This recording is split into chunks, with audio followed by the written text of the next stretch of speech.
The father planned an accident to get rid of his blind son, all because the boy's existence stood in the way of his plans to remarry. As he watched his son being swept away by the raging flood, his heart fell into a struggle unlike anything he had ever felt before. Would he choose salvation or damnation? Not long ago, little Muhammad finally got to return home for summer break, after spending a year at a school for the blind. One by one, the other children left the school with their parents. When the last of his classmates had been picked up, Muhammad was the only one left in the silent campus. He waited all the way until afternoon. Only after the sounds of birds returning to their nests echoed through the air did his father finally arrive. But after showing up, his father only stared at him from a distance, his eyes filled with helplessness and disgust. Then he walked straight into the principal's office and asked if the school could keep Muhammad there. He even admitted that he did not want to take him home. The principal was speechless after hearing such an outrageous request. Naturally, he refused. This was a school, not an orphanage. Left with no choice, the father reluctantly went to pick up Muhammad. That unwilling call of his name instantly swept away all the anxiety and fear Muhammad had been carrying while waiting. Following the sound of his father's voice, he walked over and grabbed his father's hand.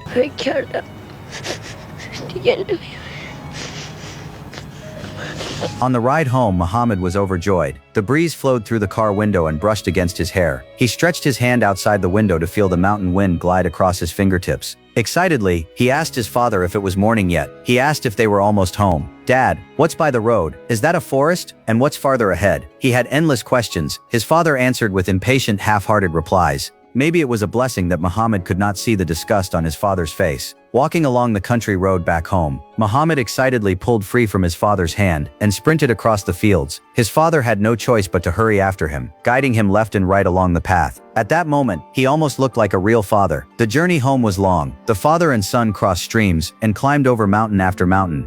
Only then did the feeling of home slowly begin to grow stronger. Muhammad happily waved his little hands, his excited shouts echoing through the fields and hills. His older sister and younger sister came running out to greet them the moment they heard his voice. Muhammad gently touched his younger sister's face, sighing about how much she had grown. The three siblings joyfully ran through the mountains and fields together. The sisters rushed to tell their grandmother, who was still working in the fields, that Muhammad had returned home. The moment she heard the news, the grandmother started running anxiously. She could not wait to see the grandson she had not seen in an entire year. Muhammad playfully hid behind a large tree, hoping to surprise her. But he had no idea that his grandmother's eyes were already filled with tears the moment she saw him. Happily, he pulled her down to sit beside him and took out the gifts he had prepared for so long. He gave his grandmother a beautiful hair clip. He gave his younger sister a necklace made from bottle caps. And for his older sister, he brought a pretty comb. Then his grandmother took him to see the little tree they had planted together the year before. Even though he could not see it, he was thrilled to hear that the tree had already grown taller than him. The grandmother and grandson walked through golden wheat fields.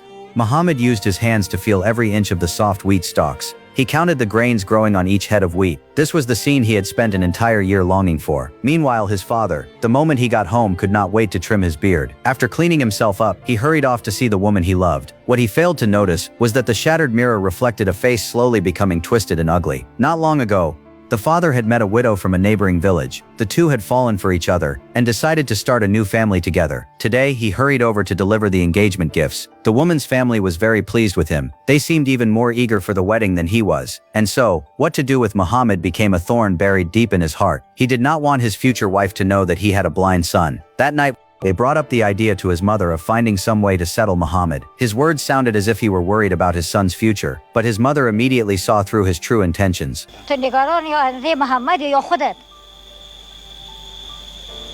Poor little Muhammad spent his days immersed in nature, completely unaware that his father had already begun thinking about abandoning him. For a child who could not see, he did not know how many colors bloomed across the endless fields of flowers. He did not know how many leaps a deer made as it ran by, nor did he know how beautiful the blooming canola flowers really were. So he could only spend more time touching the world around him, using his hands to shape a world that belonged to him alone. Thankfully, losing his sight had sharpened his hearing far beyond ordinary people. The birdsong that others had long grown used to sounded unbelievably beautiful to him. It was almost as if he could understand every chirp and cry. His grandmother lovingly stayed by his side every day. When Muhammad insisted on following his sisters to school, his grandmother even went to speak with the teacher so he could sit in on the class. As the students read aloud, Muhammad could hear every single mistake they made. The teacher then asked him to read for the class. He reached for his Braille textbook and began reading. His speed and flawless pronunciation instantly stunned the students and teacher alike. What they did not know was that Muhammad had made those braille books himself, dot by dot, line by line. A textbook others could finish in one day would take him a month or even several months to complete. The father eventually discovered that Muhammad had been attending classes. The moment he got home, he angrily blamed his mother. In truth, he was afraid that if Muhammad grew attached to the local school, he would no longer be willing to return to the distant boarding school for the blind. The grandmother grew more and more disappointed in her son's behavior, and deep down she became increasingly worried about Muhammad's future. One day, while the grandmother was away, the father secretly took Muhammad from the house. When the grandmother returned and learned that her son had taken Muhammad away, she seemed to sense what he was planning. What she never imagined was that the last glance she had shared with her grandson not long before would truly become their final goodbye. The father brought Muhammad to the seaside. He planted wooden stakes into the sand and tied a rope between them. After staring at the crashing waves ahead, he warned Muhammad not to play beyond the end of the rope. Then he pretended to go back to work, while secretly hoping an accident would happen. Fortunately, Muhammad became distracted by the cries of seagulls flying overhead. Completely absorbed in listening to the birds, he never took another step forward. Seeing his plan fail, the father had no choice but to bring Muhammad back to the camp and continue working. At that moment, the roar of a wild beast echoed through the mountains. It sounded just like the monster growling inside his own heart. He turned toward Muhammad and saw the boy stumbling deeper and deeper into the forest. Anticipation and inner conflict twisted together across his face. But moments later, a passing bull nudged Muhammad back to safety. The father lowered his head at the sight. It was impossible to tell whether he felt more shame or more disappointment. Since accidents refused to happen on their own, the father decided it was time to take the next step himself.